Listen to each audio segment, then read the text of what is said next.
Prism formula, the angle of incidence is increased gradually, then the angle of deviation first decreases, attains the minimum value, which is deviation minimum, and then again starts increasing.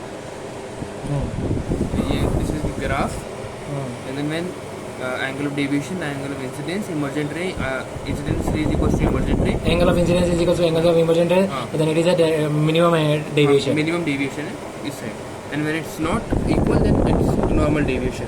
When the angle of deviation is minimum, the prism is said to be placed in the minimum deviation position. There is only one angle of incidence for each of the angle of deviation is minimum. When normal deviation is equal to minimum deviation, prism minimum deviation position.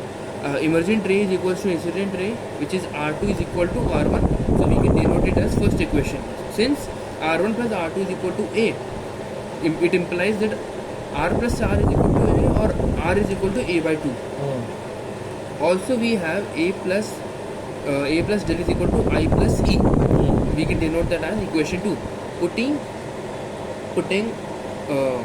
minimum deviation, normal deviation equal to minimum deviation and emergent ray is equal to incident ray.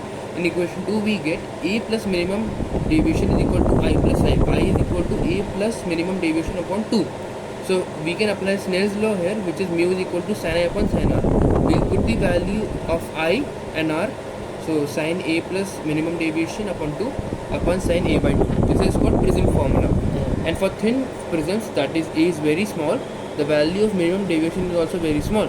So mu is equal to sin A plus minimum deviation upon 2 upon sin A by 2, which is nearly equal to A plus minimum deviation upon 2 by A by 2.